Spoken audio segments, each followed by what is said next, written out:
this is yeah, well, coincidentally, 6 years ago, exactly at this minute, my son was born. So it's a good start for a talk. So the biopsychosocial continuum, genetic and phylogenetic uncoupling of structure and function in human transmodal cortex. So the question you have to keep in your mind from maybe a neurocentric perspective, like, is social environment important for mental and brain health? And then why is this important for mental and brain health?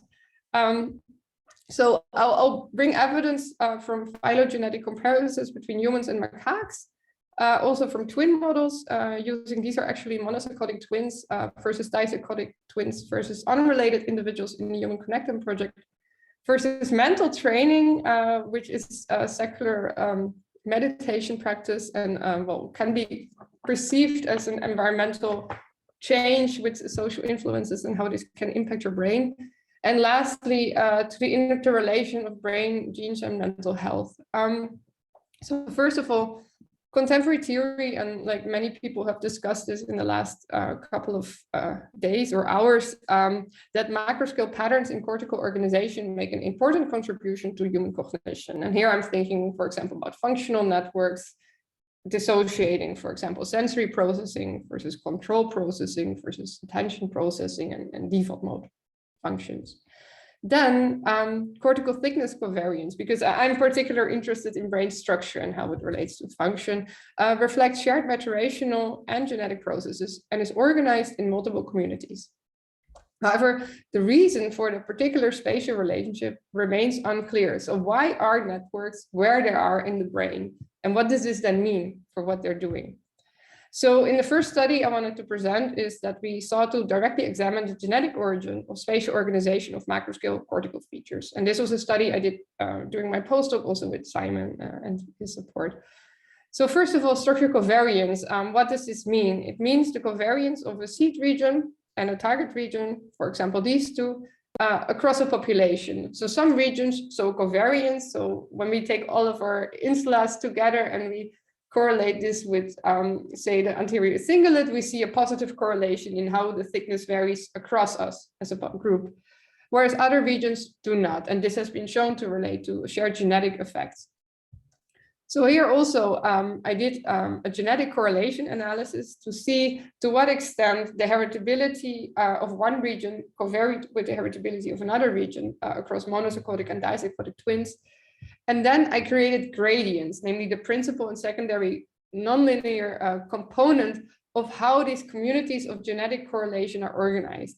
And what you see here is that the blue regions, they have a similar genetic correlation profile, and as do all the regions at the same level of this gradient in the first dimension, so going from blue to yellow, and also in the second dimension, going from red to green. So you see there are two different patterns that explain the major part of variance. Second, having shown that there's this genetic organization in the brain across communities, I wondered whether this would hold true then also in macaques. And here I had cortical thickness in 42 macaques from the open prime GE data set. And I again performed covariance analysis. And what you see here in this bigger form is that there's again two major axes, one going more from temporal to here postcingulate, cingulate, regions, and the other one maybe from sensory motor to frontal areas, also from blue to yellow. And then warping the genetic correlation organization of human to macaque space to make a comparison to see how similar these patterns actually are, we found indeed that there's an overlap between the first gradient in humans and the second gradient in macaques, which I also conveniently colored in the same way, and the second gradient in macaques and the first gradient, the first gradient in macaques and the second gradient in humans. But what does these patterns mean? And then we have this first pattern going from more or less posterior or unimodal to more transmodal regions. And this may relate also to access from posterior to anterior cortex that relate to neurogenesis and time. And there is an exception here from anterior posterior, just as we see here, more from primary areas, which are like not exactly aligned along this posterior anterior axis.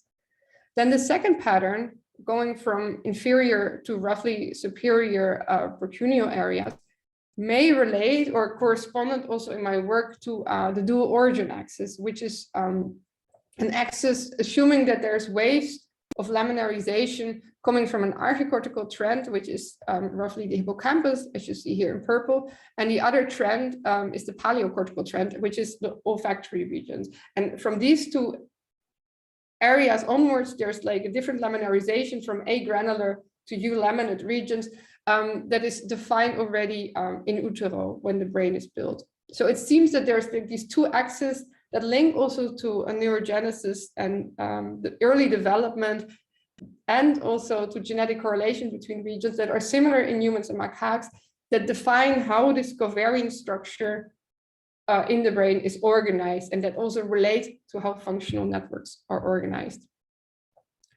Then the second argument, so it also explains why certain functional networks may be at the place that they are in the brain.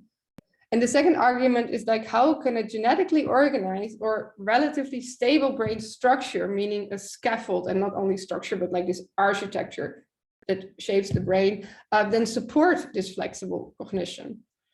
So for this, I took an alternative approach, and this was also work with Simon Eickhoff, inspired, or a method developed by Casey Pacola, where we looked at the microstructural profile covariance. So we took T1W, T2W images, probing microstructure in vivo, and it's validated with histological data, and we sampled intercortical values at different points in the cortex, which we averaged and then covariate. And you see that some regions here in red show a high covariations in terms of the microstructure, and others do not. So this is a map of the covariance of how similar the microstructure is in one region with other region. And in this case, this was done in the Schaefer 400 isolation.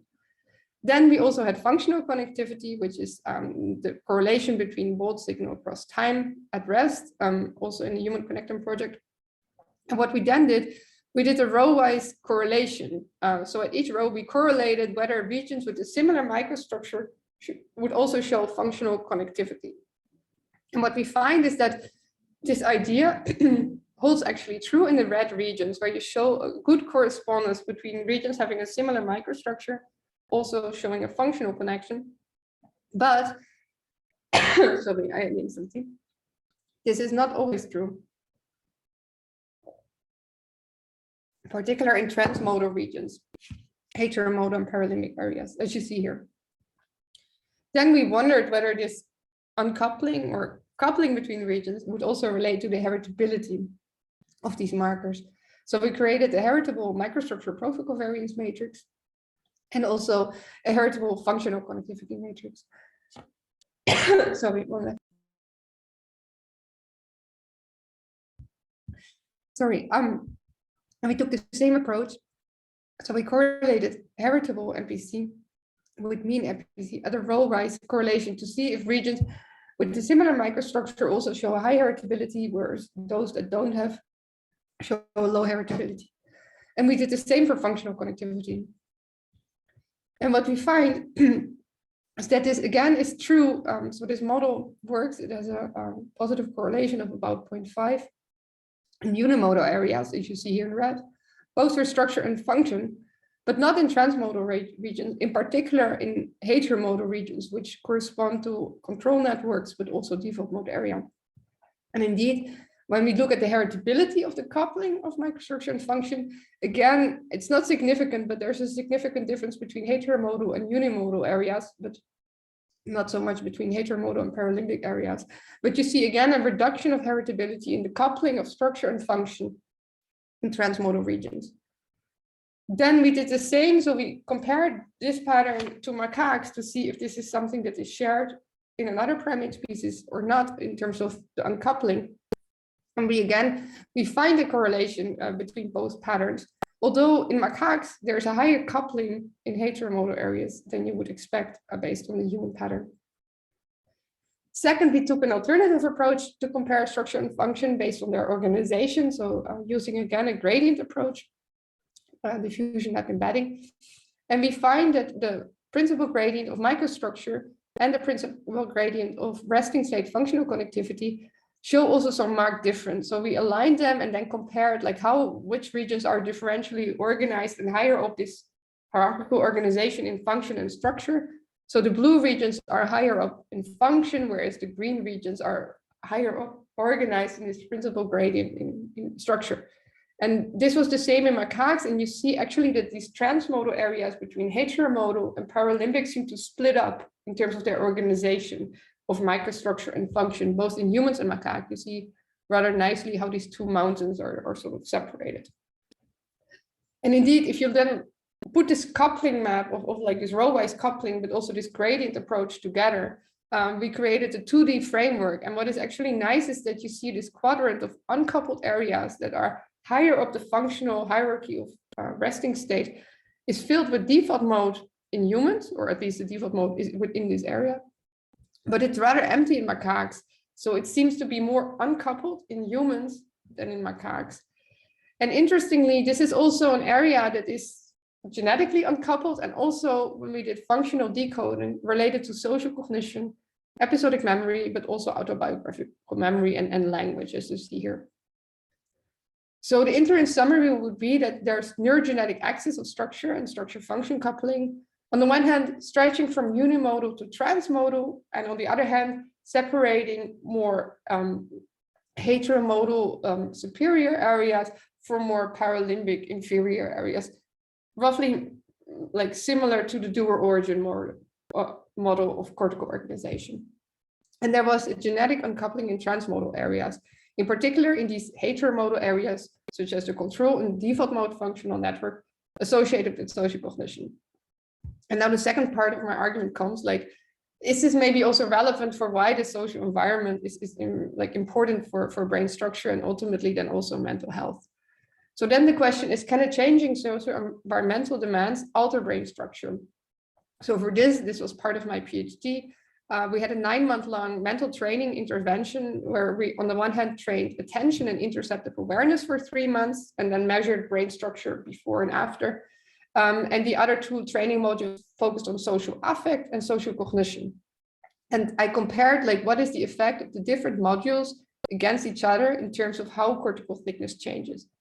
And I think there's a lot to say about this study, but the most interesting thing for this talk is that there are some changes, and I don't, these are not new neurons clearly, but there is a change in cortical thickness variation as a function of mental training content, which is specific, but it also shows a clear deviation from what's happened in retest controls across this 9 months.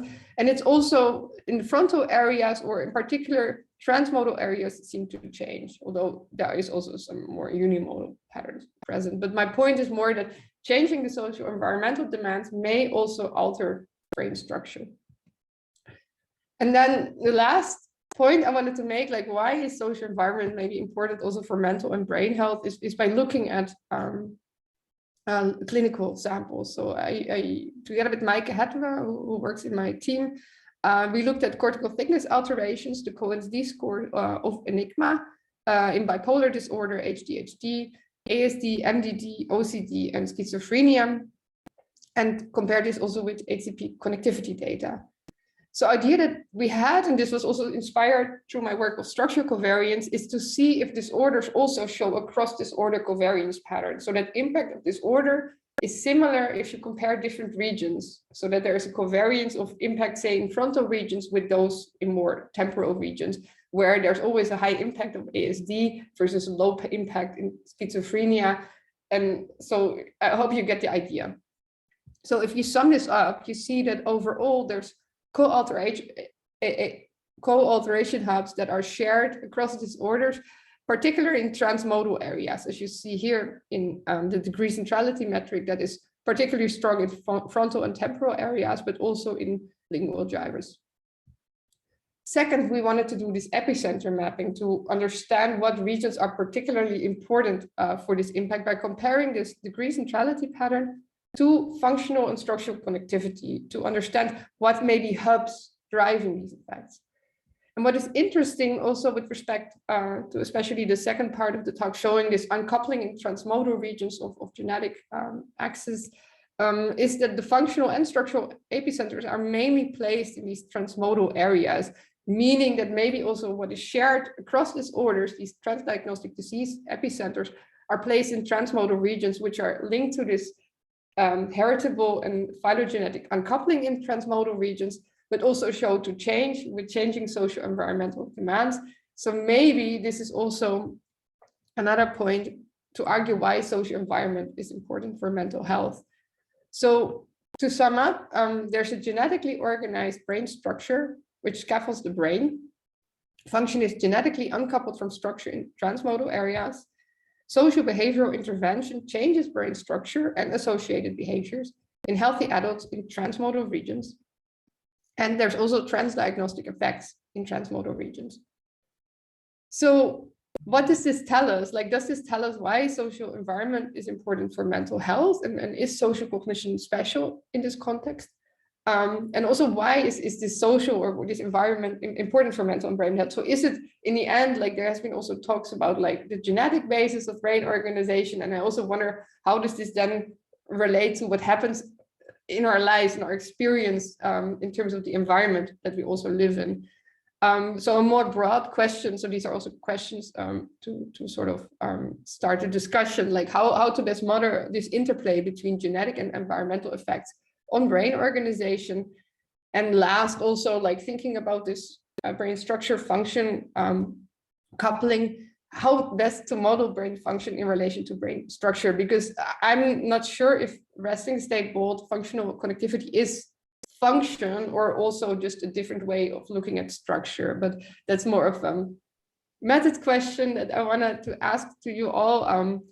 So yeah, I guess the most important part is thanking the people that supported me. So this is my lab, and also Simon and my colleagues in Jülich. Thanks very much for the support, and Jülich. And yeah, I hope there are some questions or things. Happy to explain further. Thank you very much, Sofie. It was a nice talk. Thanks a lot for that.